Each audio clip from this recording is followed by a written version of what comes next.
Our moment in human history, I would argue, is the big bonfire.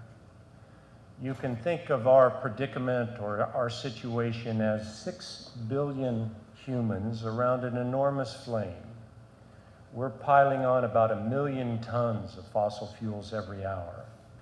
Now, the problem is that we're getting, well, there's 6 billion of us, okay? So 2 billion are up close to the fire. They're consuming their body weight like we Americans are in petroleum each week. They're living the high life, they're partying, they're dancing. And then on the outer ring, a long way away from the fire, you have 2 billion people still cooking on animal dung, making $1 or $2 a day, aspiring to move closer to that fire, to have a share of it themselves. This is Peak Moment. We are living at a peak of human innovation, information, wealth, and health. But we're also at a peak of population and consumption, with rising temperatures and declining resources fueled by cheap oil and gas. Peak Moment Television, bringing you examples of positive responses to energy decline and climate change through local community action. I'm with Randy Udall, one of the co-founders of ASPO, the Association for the Study of Peak Oil, and we're at the conference in Sacramento. You said a few minutes ago that the news of peak oil is going to hit like a neutron bomb. You really think that? Not the news. The news, peak oil's been in the news for a long time. What will hit like a neutron bomb is the reality of peak oil. You can argue that peak oil is already being experienced here in America. There's a trucker just over here that's buying 200 gallons of diesel. He's spending $1,000. He's wondering what the hell's going on. He'll drive 800 miles or 1,000 miles. He'll have to do it again. U.S. oil consumption right now is 800,000 barrels a day lower than it was just a year ago. So I would argue it's already hitting the country. But we may not be thinking of it as such or calling it that. We're not making the connection between the credit crunch, the subprime debacle, what's happening on Wall Street, and what's happening at the gas pump. How are those things happening? How is the economic crunch part of peak oil? Peak oil, the typical American family, in a number of ways, the typical American family will spend $6,000 this year on energy, twice as much as they were spending just 6 years ago. So a typical American family now is spending $500 a month on energy of all forms, gasoline, diesel, electricity, natural gas. So that's a direct impact.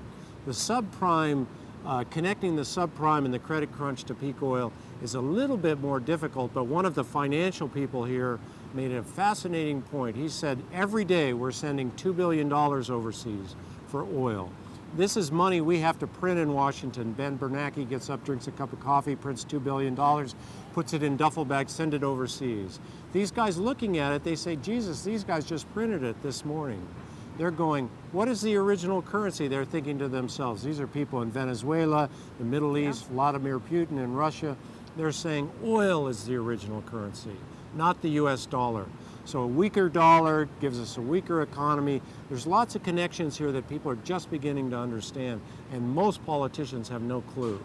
So if you were going to advise the next candidate for president, and you wanted them to be up to speed, and if they were going to tell the truth to the American people, what would you have them say?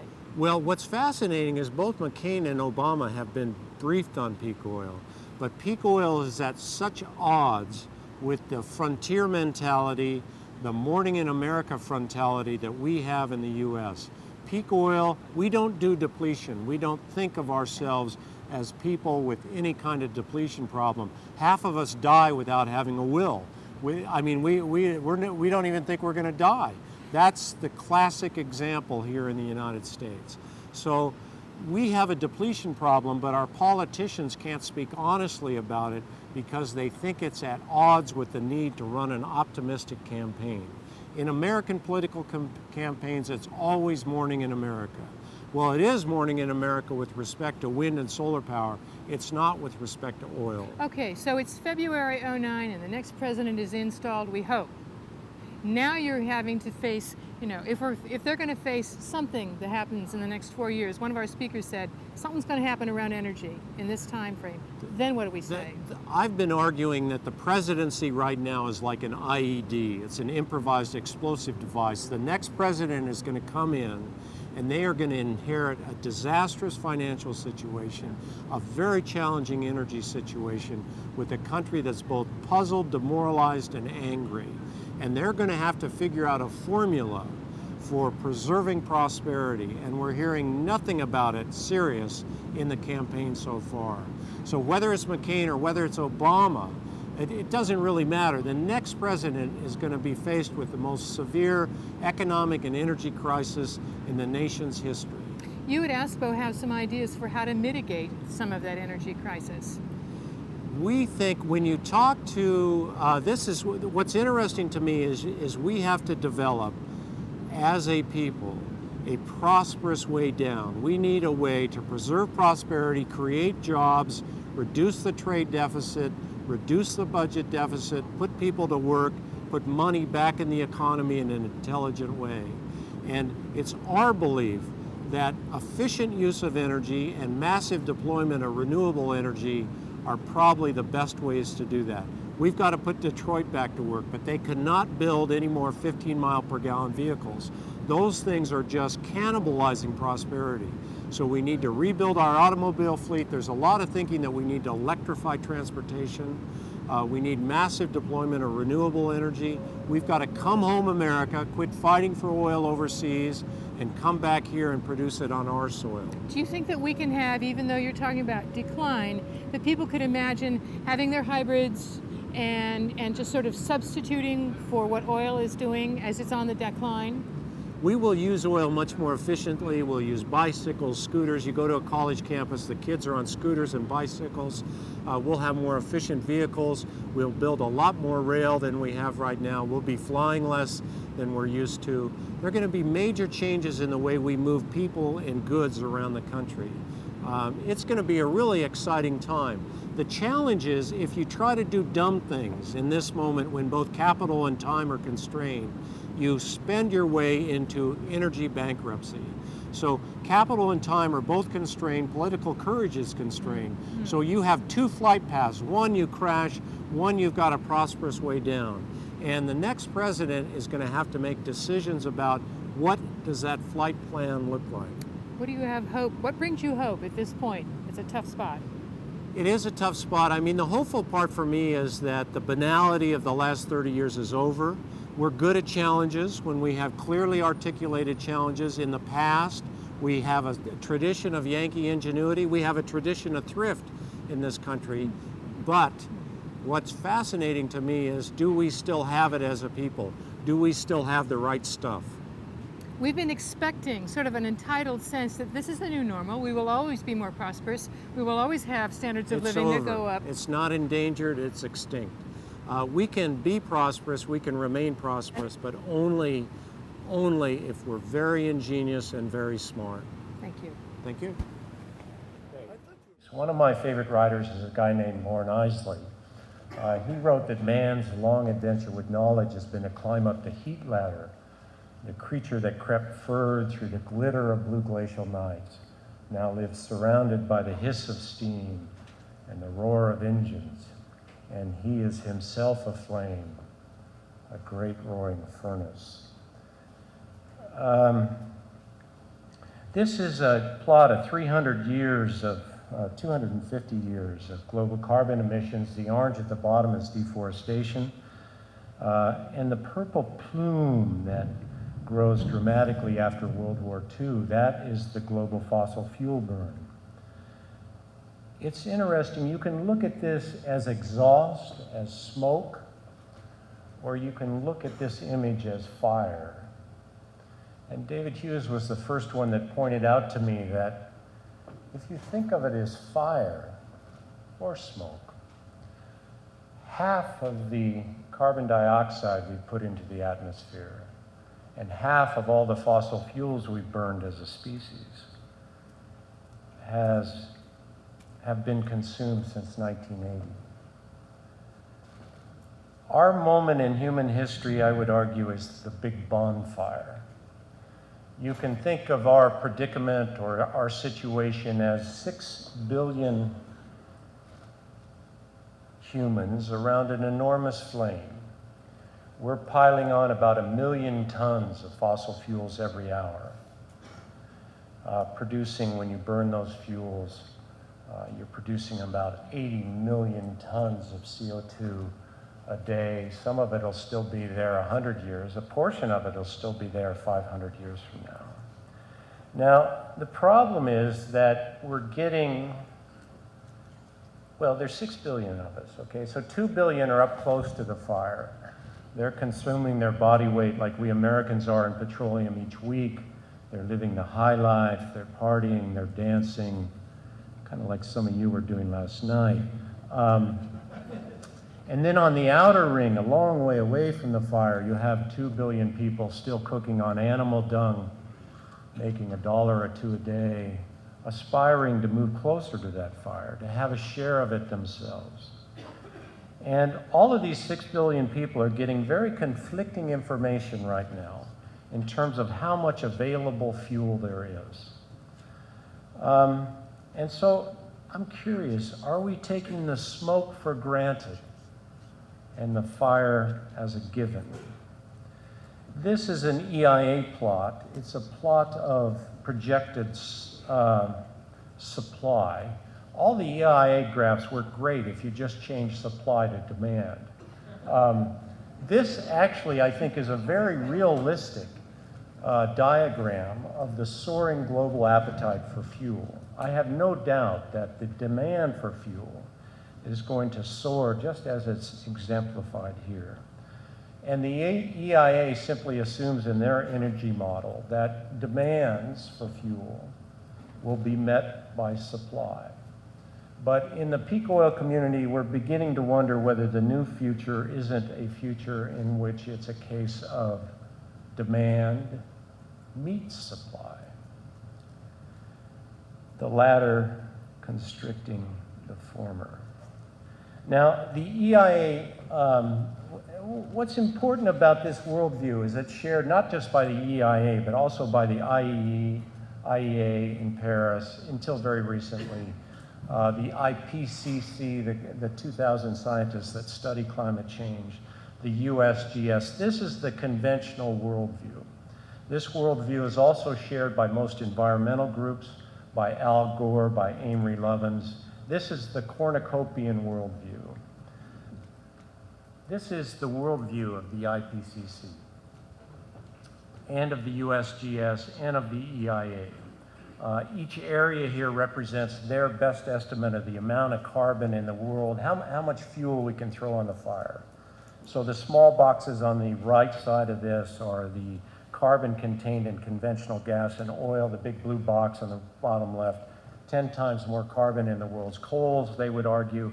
And then they have the unconventional fossil fuels is represented by the black square, the entire black square here, which is another staggering, these are things like methane hydrates.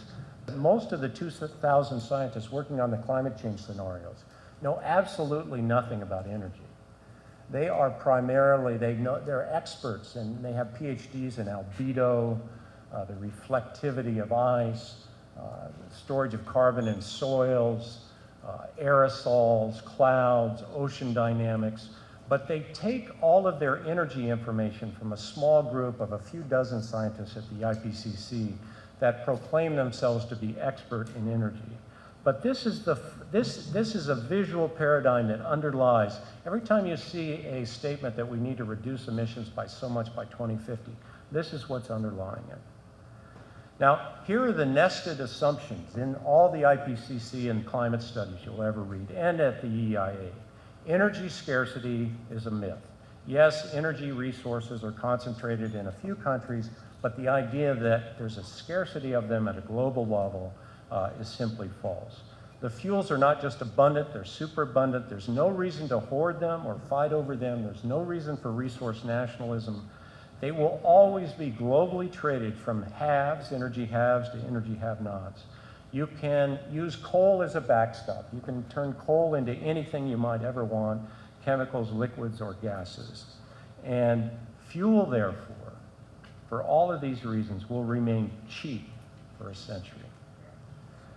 So essentially what the IPCC is saying to the people at the back of the bonfire and to the people very close to the bonfire in NASA speak, they're saying you are go for launch. We've had an exponential century, but there's plenty of fuel to have another one. This is the cockpit of the space shuttle. There are 2 seats in here. You can fly it from either seat. So it disturbs me because if you're flying it from the left seat and you're concerned about carbon constraints, your initial operating conditions, what those gauges are telling you, are totally different than if you're flying it from the right seat. So let's put some pilots in here. In the left seat, let's put Al Gore.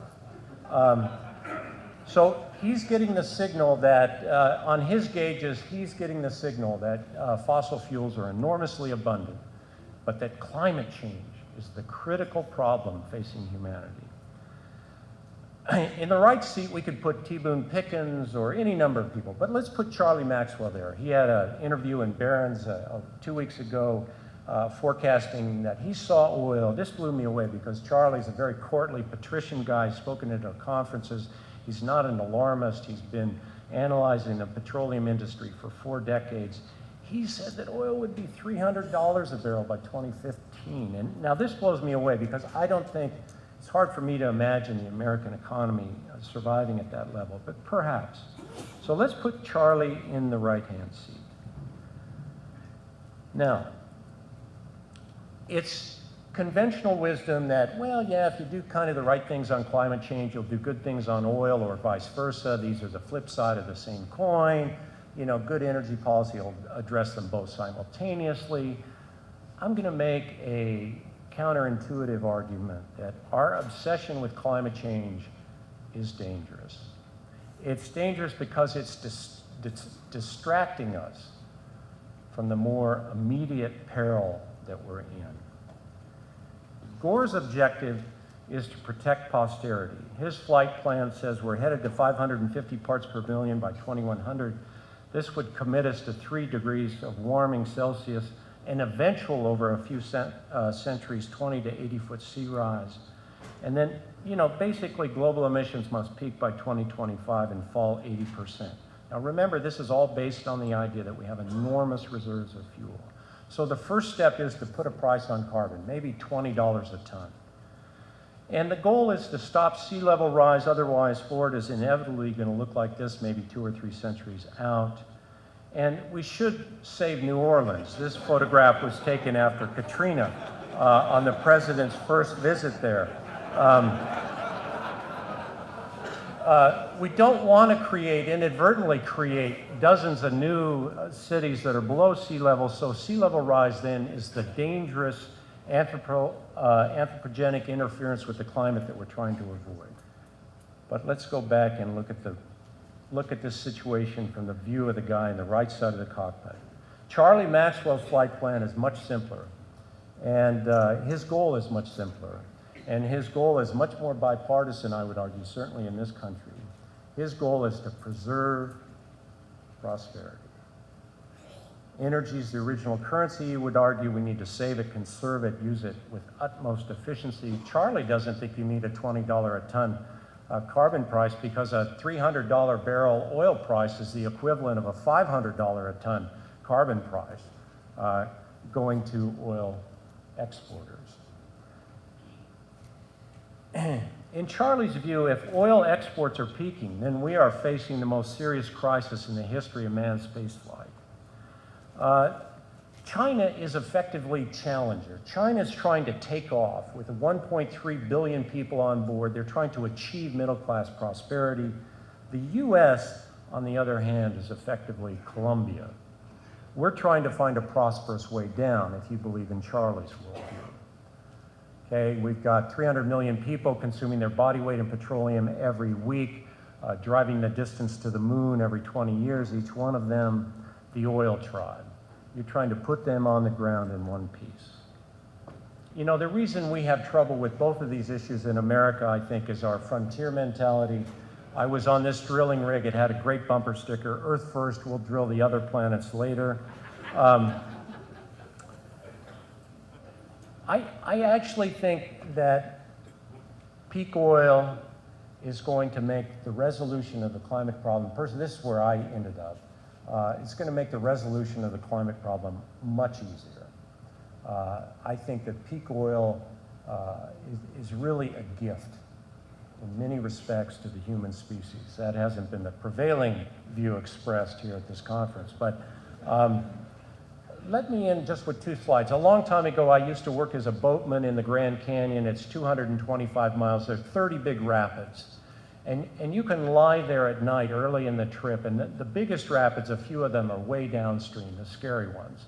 Lava Falls, there's another one called Dubendorf and Upset. You can kind of have nightmares about what might happen to you downstream. But you quickly learn that there are a lot of rapids between those really scary ones, which might, in this analogy, represent climate change. There are a lot of rapids between you and them, and you have to run the immediate rapids first, the nearest ones first, and it's quite clear, I think, to all of us, if you've been here the last 2 days, that we're in a big water free ride right now. Thanks for your time, I appreciate it.